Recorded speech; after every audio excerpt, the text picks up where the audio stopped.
Yes प्रभु जी। सो मेरा question था कि जो बुक है टीचिंग्स ऑफ क्वीन कुंती, उसके पेज नंबर 110 पे श्रीला प्रभुपाद कहते हैं कि जो स्टार्स हैं वो सारे इल्यूमिनरीज नहीं है, वो सारे रिफ्लेक्टेड, वो मून की तरह, नक्षत्र और मून एक जैसे होते हैं। तो जैसे कि जो स्टार्स हैं वो भी रिफ्लेक्टेड ऑब्जेक्ट्स हैं, वो मतलब रिफ्लेक्ट, वो उनमें से लाइट नहीं निकलती है, और हर यूनिवर्स में सिर्फ एक सन होता है। इसको हम कैसे समझ सकते हैं प्रभु जी? यस, एक्चुअली में हम जिसको साइंस बोलते हैं, साइंस दैट वी कॉल विज्ञान, बट वो क्या है, वो परसीव नॉलेज है थ्रू आवर सेंसेस, और हमारी senses they are all imperfect. इसलिए हमारे इंद्रियों से कई बार वो जो ज्ञान भी प्राप्त किया जाता है वो भी अपूर्ण हो जाता है। तो हमें कौन सा ज्ञान लेना चाहिए? अपने इंद्रियों के माध्यम से जो अर्जित किया हुआ ज्ञान है वो, या जो ऊपर से आ रहा है, टॉप डाउन अप्रोच, वो ज्ञान अपने आप में पूर्ण होगा। जो ऊपर से आ रहा है वो है ज्ञान जो शास्त्रों में दिया हुआ है। सो मान लीजिए एक व्यक्ति है, उसने कुछ डिजाइन किया है, मैन्युफैक्चर किया है लैपटॉप। अब लैपटॉप के सारे फीचर्स कौन जानेगा? वही ना जिसने इसको बनाया है। दूसरा व्यक्ति है जिसको यूज कर रहा है, तो यूज करने वाला बहुत सारी उसके अंदर संशय हो सकते हैं, कैसे होगा इस फीचर को, कैसे यूज करेंगे, उसको कैसे करेंगे, अच्छा इसमें ये प्रॉब्लम आ जाएगी तो उसको डीबग कैसे करेंगे, कंफ्यूज रहेगा। थोड़ा प्रयास कर लेगा, थोड़ा उसको एक्सपर्टीज आ जाएगी, बट स्टिल जिस व्यक्ति ने उसको बनाया है, he knows each and everything, he knows all the shortcuts. तो दूसरा व्यक्ति प्रयास कर रहा है, जो यूजर है वो प्रयास कर रहा है इसको सीखने का, इसको एक्सप्लोर करने का, मगर जो क्रिएटर है that has the full knowledge. ऐसे ही सृष्टि के बारे में तो हमारा जो ज्ञान है इस क्रिएशन के बारे में बड़ा लिमिटेड है। थोड़ा बहुत हमें अपने पर्टिकुलर सोलर सिस्टम के बारे में पता होगा, इसके आसपास थोड़े और सोलर सिस्टम के बारे में पता होगा, but universe is full of so many solar systems, और ऐसे कितने सारे यूनिवर्सेस हैं, क्या पता हमें उसके बारे में, we do not know. But हाँ, जो शास्त्र है, जो भगवान की वाणी है, जो क्रिएटर की वाणी है, उसमें बताया हुआ सब कुछ, how the creation has happened. हम में से तो कोई नहीं था उस समय जब क्रिएशन हुई थी, हम केवल स्पेकुलेट कर सकते हैं। इसलिए स्पेकुलेट करते हैं तो बोल देते हैं बिग बैंग थ्योरी कि एक एटम था, उसमें ब्लास्ट हुआ तो पूरी सृष्टि बन गई। अरे भैया, जब ब्लास्ट होता है तो क्रिएशन नहीं होती है, डिस्ट्रक्शन होता है। बट हम टेक्स्ट बुक में पढ़ते आए हैं, नहीं, अभी भी हमारी टेक्स्ट बुक में है कि सृष्टि कैसे बनी थी, बिग बैंग थ्योरी से बनी थी।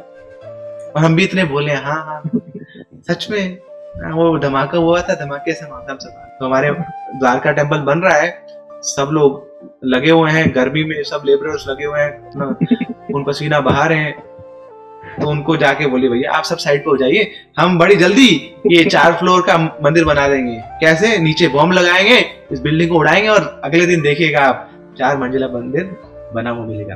लल्लू लाल धमाके से कुछ बनाए। अगर हमारे इतने बड़े साइंटिस्ट लोग सब मान रहे हैं, टेक्स्ट बुक इसमें क्यों आ गया? क्यों? क्योंकि हम केवल स्पेकुलेट करना चाहते हैं, और स्पेकुलेटिव नॉलेज में इम्परफेक्शन तो होगी ही होगी। ऐसी श्रीला प्रभुपाद ने एक जगह और बोला है कि इस शरीर में हम किसी और लोक में नहीं पहुंच सकते। प्रभुपाद जी की बुक है easy journey to other planets, उसमें प्रभुपाद जी ने बताया है कि अगर आपको दूसरे लोक में जाना है तो आपको वहां का शरीर लेना पड़ेगा। जैसे हमारा अभी ये अर्थली शरीर है, earth water fire and ether से शरीर बनता है, ग्रॉस बॉडी है ना, पंच महाभूत बोला जाता है।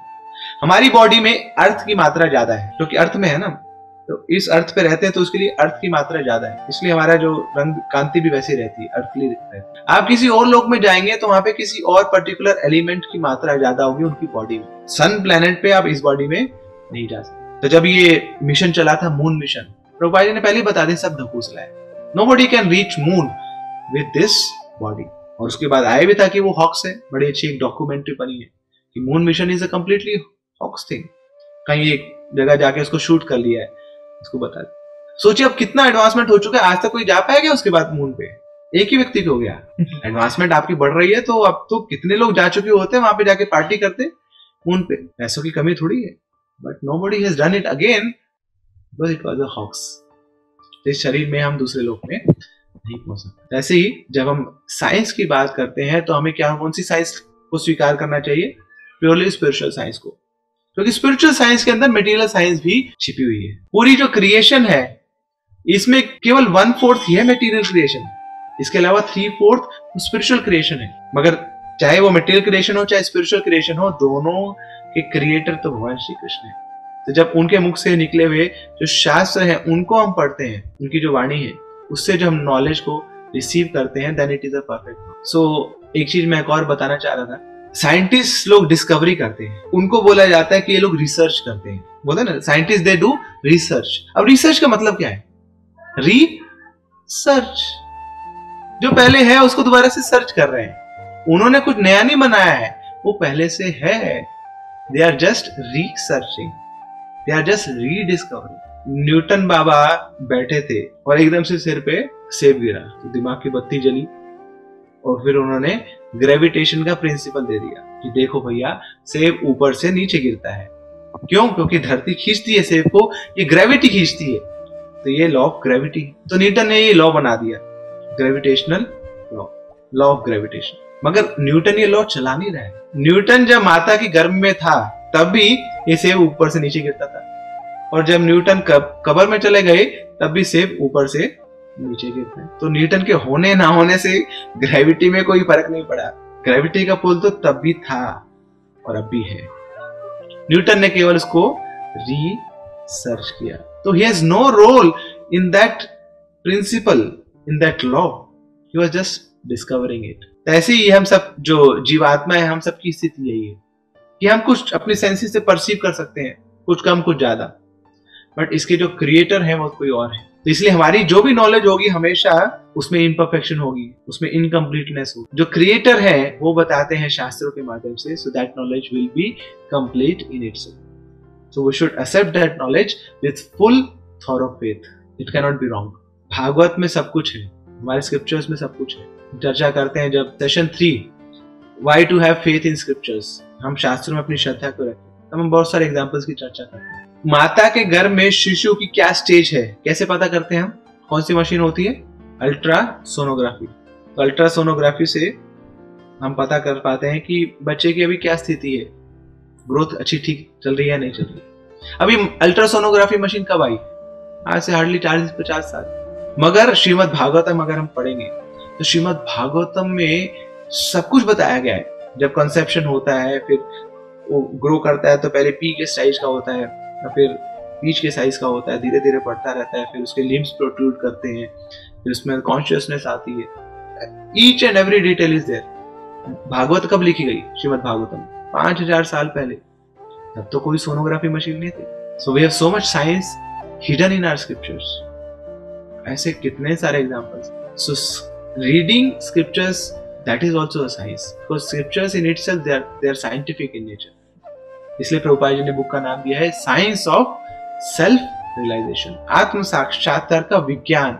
ये केवल ज्ञान नहीं है, विज्ञान है, क्योंकि विज्ञान में अनुभव होते हैं, उसमें रियलाइजेशंस होती है। ऐसे जब स्क्रिप्चुरल नॉलेज को हम अपने जीवन में अपनाते हैं तो हमें भी अनुभव होते हैं, हमें भी साक्षात्कार होते हैं।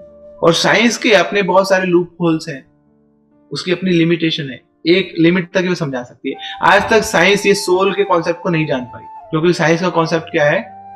Life comes from matter, we are all chemicals, और केमिकल से हमारी जिंदगी चलती है। उससे ऊपर साइंस उठ नहीं पाई है, क्योंकि सोल जो है that is non materialistic in nature, और साइंस केवल मेटेरियलिस्टिक कॉन्सेप्ट को ही समझ पाती है, समझा पाती है। तो ऐसे ही जब ये शब्द आते हैं आत्मा, परमात्मा, तो वहां पे साइंस लिमिट कर लेता है।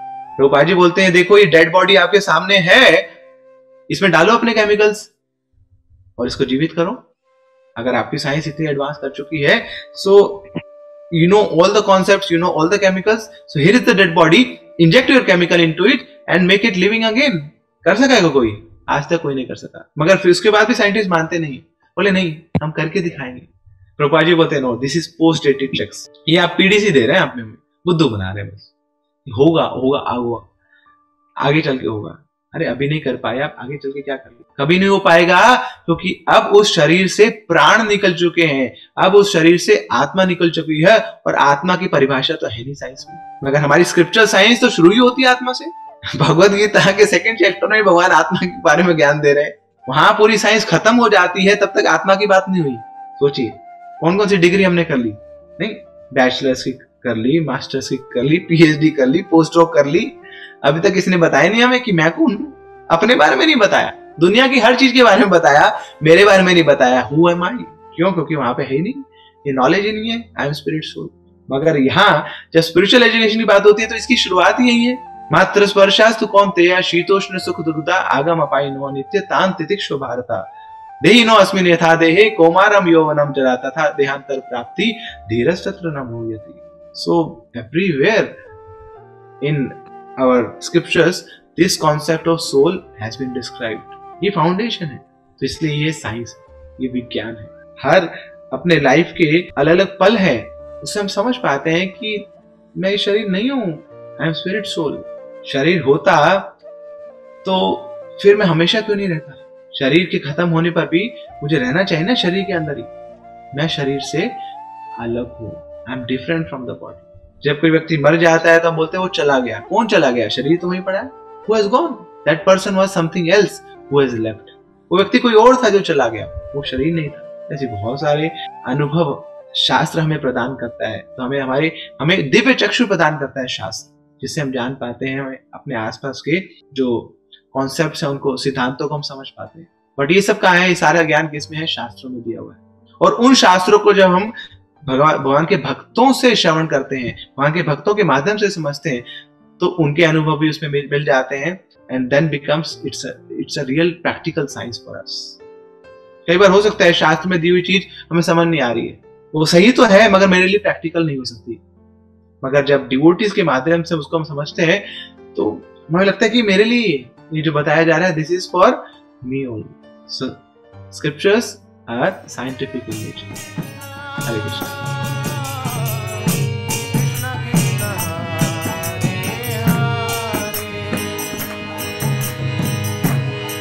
Rama